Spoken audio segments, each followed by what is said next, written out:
But my first real involvement was actually sitting down with Tristan and Charles and kind of brainstorming some ideas where there might be some involvement in some projects that we're doing. And, you know, for me, it was actually just thinking about it differently, right? I think, you know, engineers, that's kind of my background is engineering.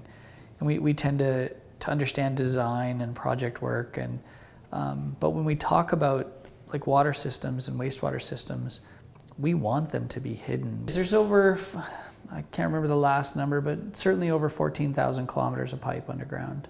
We are a very hidden infrastructure, certainly within every city, but certainly within the city of Calgary. And I think I think in the past we've tried to think of ourselves as, you know, we're at our best when people don't know we exist. But that may not be true anymore. That's probably the biggest value add for the Watershed Plus program has been that it's not an add-on. Right. It's an integration within, and that integration allows for some thinking that, frankly, an engineer might not consider.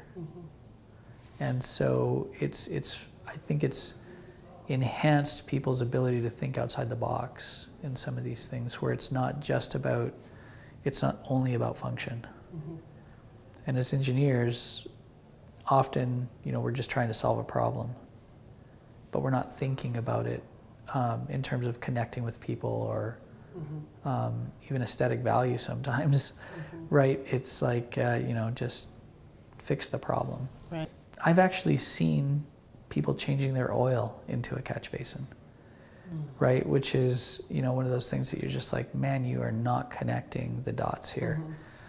And, you know, the potential damage that you're doing, but for them, it's about convenience.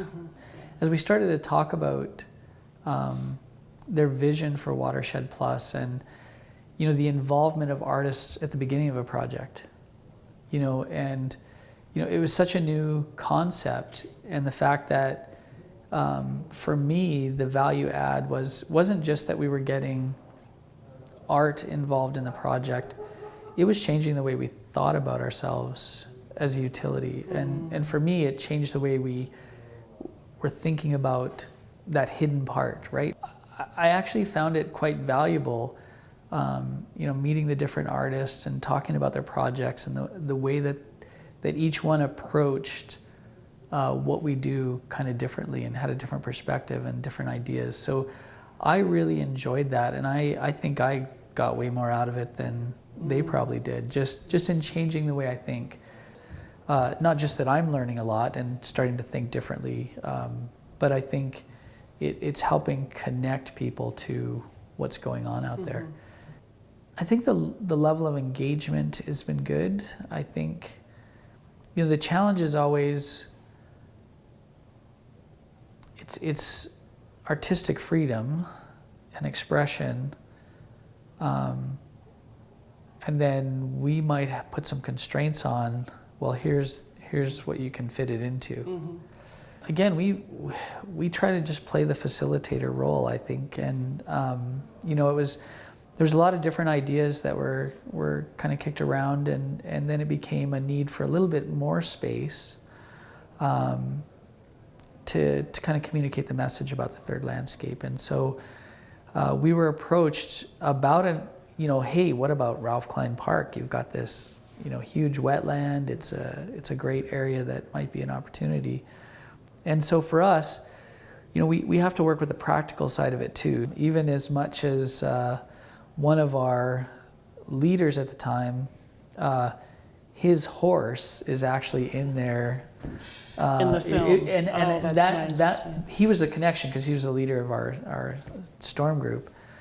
And, you know, they got to talking about different ideas, and they said, oh, it'd be so cool if we could get a horse. And he's like, I got horses. And, you know, it just became this whole other thing. And so, yeah, his horse ended up being in That's fantastic. their short film. So. Yeah.